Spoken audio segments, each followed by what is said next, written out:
আজকের দিনটাও আমার বাবার নাম দিয়ে শুরু হলো, অর্থাৎ ভোলে বাবার নাম দিয়ে। তোমরা সবাই জানো দিলগুনো আবার যেভাবেই শুরু হোক, সকাল থেকে কখনোই আমার ভিডিও করা হয় না, মানে ক্লিপ নেওয়া হয় না। অনেক সময় মনে থাকে না বা অনেক সময় সময় হয়ে ওঠে না। তো আজকে সকালটা যেভাবেই যাক, আমি দুপুর দিকে আমি চলে গেছিলাম বাবার বাড়ি। তোমরা যারা আমার ভিডিও দেখো তারা নিশ্চয়ই জানো আমার বাড়ি দাইহাট স্টেশনের এপারে আমার বাবার বাড়ি আর ওপারে আমার শ্বশুর বাড়ি। আর দেখো তো তোমরা কেউ চিনতে পারো না কি এই স্টেশনটাকে। আগের ভিডিওতেও তোমরা আমার এই স্টেশনটা দেখেছো, এটা আমার জন্মস্থান। আমার একটা জিনিস খুবই ভালো লাগে যে এই শহরটা ছেড়ে আমাকে যেতে হয়নি। হয়তো একটা গ্রাম আর অন্য একটা গ্রাম, সেটা ঠিক আছে, কিন্তু এই শহরটা ছেড়ে যেতে হয়নি, এটা এটা ভেবেই আমার খুব ভালো লাগে। কারণ সবাই জানো যাদের বিয়ে হয়েছে অনেক দূরে দূরে, তাদের একটা নতুন জায়গায় গিয়ে নতুন শহরটাকে মানিয়ে নিতে বা চিনতে অনেকটাই সময় লাগে। বাট আমার ক্ষেত্রে সেটা হয়নি, যেহেতু আমার একই মানে সিটিতেই বিয়ে হয়েছে, একই শহরেই বিয়ে হয়েছে।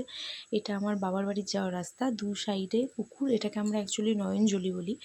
আর এই সামনে আমাদের একটা মাঠ আছে, ছোট্টখাট্ট ঠাকুর মন্দির, এখানে রাধাকৃষ্ণ ঠাকুরের পুজো হয়। আর এখান দিয়েই আমার অনেক স্মৃতি জড়িয়ে আছে। আর এই যে আমার ঠাকুমা বসে আছে, আর এটা হচ্ছে আমার ভাইয়ের ছেলে, ওর নাম হচ্ছে গুড্ডু। ও ভীষণ পাকা, ভীষণ ভীষণ কিউট, মানে আমাদের বাড়ির হচ্ছে একদম একদম রসগোল্লা যাকে বলে। সবাই ওকে নিয়ে খুব তুলু করে। ও আমাকে তেমন একটা খুব একটা পছন্দ করে না, সত্যি কথা বলতে। ও আমার কোলে খুব একটা আসে না। আমি নিতে চাই, কিন্তু কদিন আমি বাবার বাড়ি ছিলাম, আমাকে চিনে গেছিলো, তখন আসছিলো। কিন্তু ওর পিসুকে ও খুব পছন্দ করে, মানে আমার হাজব্যান্ডকে, ওর কাছে খুব যায়। তারপরে বাড়ি এসে ফ্রেশ হয়ে খাওয়া দাওয়া করে একটু রেস্ট নিয়ে এই যে একটু ছোটো ক্লিপ নিলাম। আর সন্ধেবেলাতেই চলে এলাম স্টেশনে। এবার হয়তো তোমরা জিজ্ঞেস করবে, দিদিভাই নাইটি পরে কেন স্টেশনে এসছো? অ্যাকচুয়ালি আমাদের স্টেশনটা খুব কাছেই, বাড়ি থেকে আমার হাঁটা পথ 2 মিনিট স্টেশন থেকে।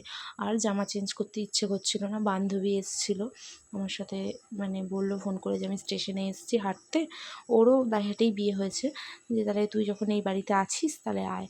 তো সত্যি কথা বলতে ইদানিং আমার সময়টাও খুব ভালো যাচ্ছে না, মন টন একটু খারাপ আছে, তাই আমি একটু ওর সঙ্গে স্টেশনে একটু দেখা করে নিলাম।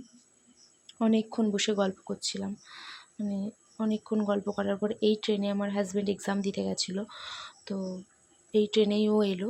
সাথে আমার বান্ধবীর ভাইয়ের নতুন বিয়ে হয়েছে, ভাই আর ভাইয়ের বউ হানিমুনে গেছিলো ঘুরতে, তারাও এই ট্রেনেই ফিরলো। তো আমি জানতাম আমার হাজব্যান্ড এই ট্রেনেই আসবে, কিন্তু ভাই আর ভাইয়ের বউ যে এই ট্রেনে আসবে জানতাম না। তারপরে বাড়ি এসে আমরা খাওয়া দাওয়া করে রেস্ট নিয়ে শুয়ে পড়লাম।